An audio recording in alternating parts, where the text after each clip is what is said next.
thank you for letting me just say a piece and to express my feelings.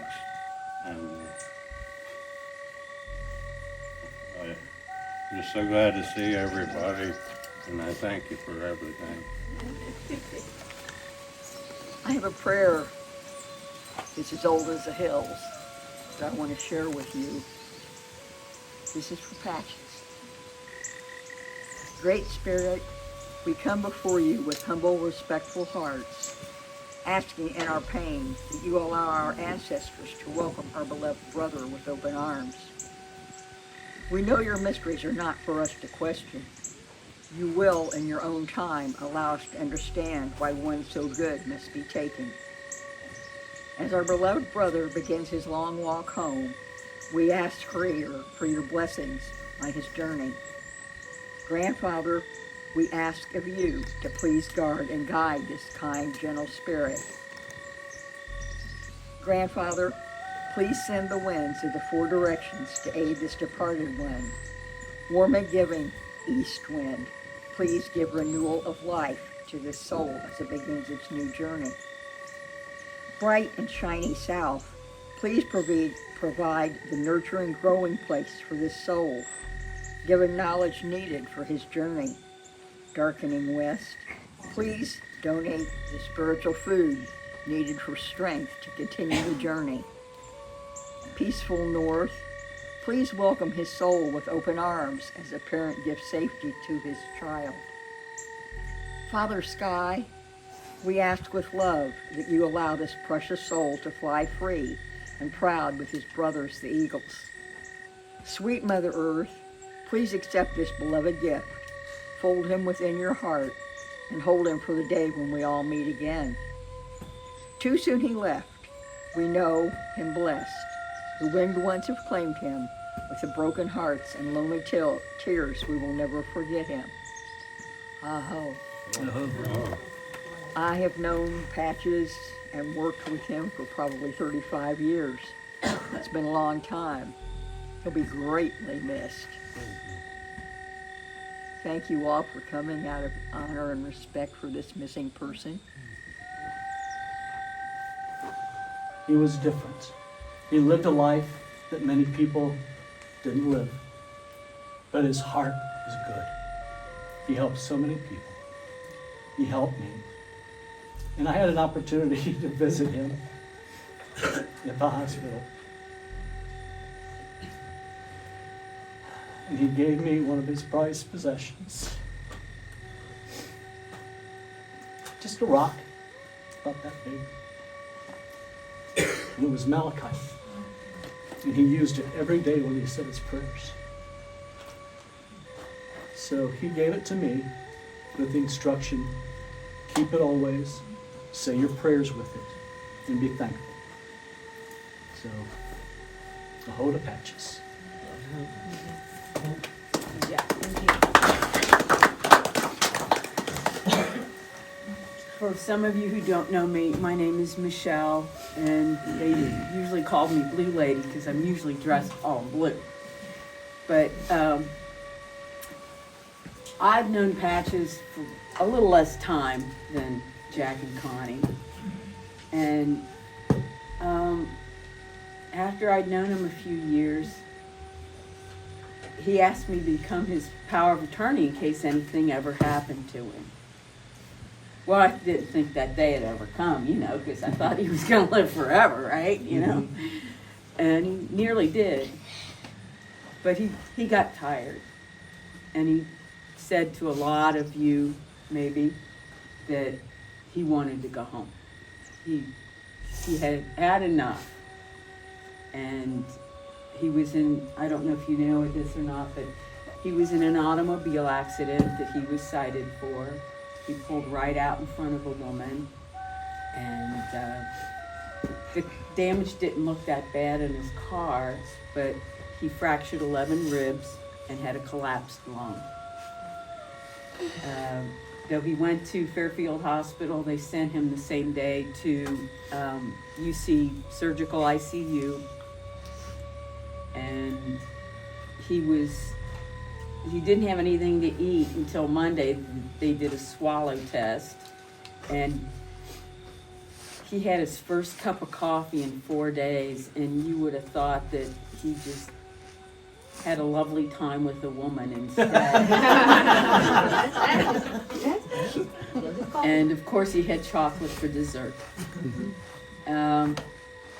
Over the next few days I tried to get, I got a bed for him in a rehab place because I thought, my gosh, this guy's gonna bounce back, you know?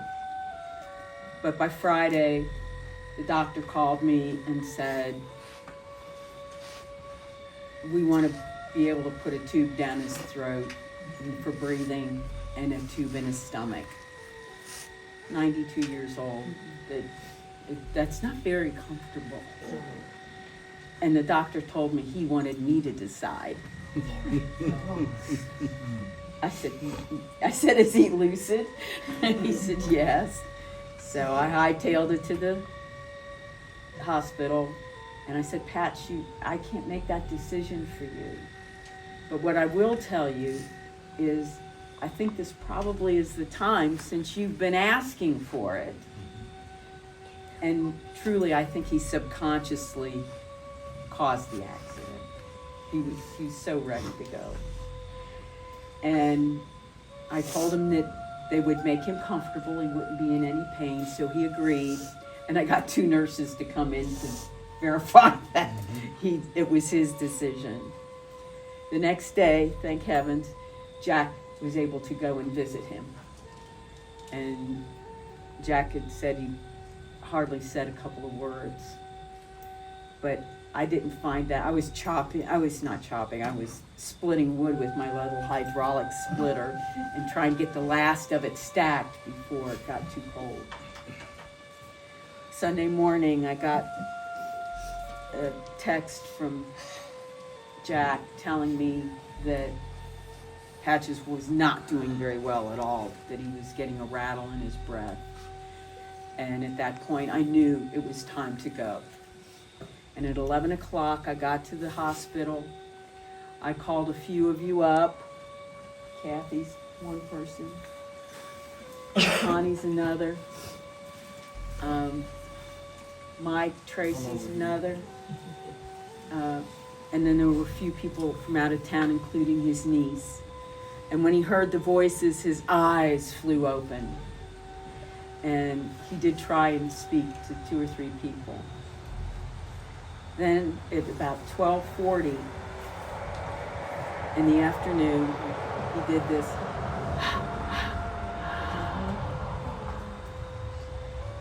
Which I heard 2.5 years before when my partner passed of 25 years. But I watched his neck. I could see his pulse. His pulse continued for 5 more minutes after he stopped breathing, which I thought was incredible and just showed you the fortitude of a nor'easter from New Hampshire. But he went quietly and not in any pain. And I was glad to be there to be a witness for him and that he wouldn't pass alone. And I thank you all for being here and for all your prayers through the years for him. And I know he said a lot of prayers for all of you too. So thank you so much. I think this concludes it. Please help yourself to refreshments. And if you want to tell me what Patch meant to you after this, I'd appreciate it. I have some very special things I've set aside to give away to people that I might not know.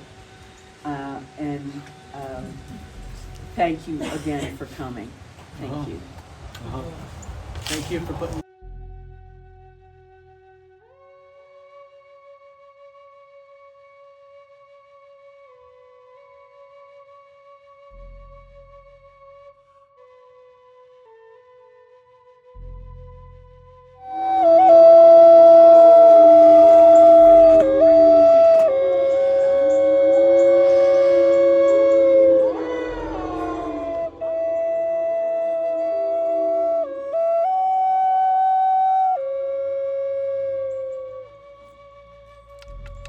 Thank you. Awesome.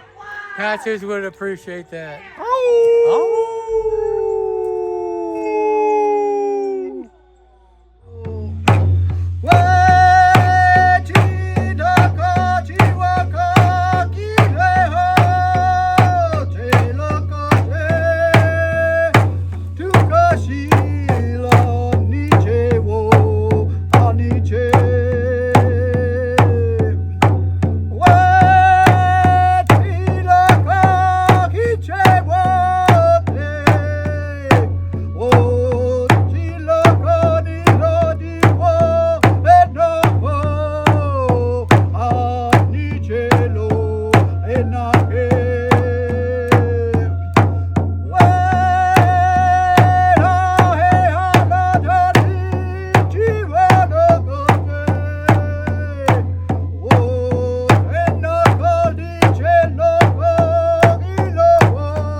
We salute you, Pat.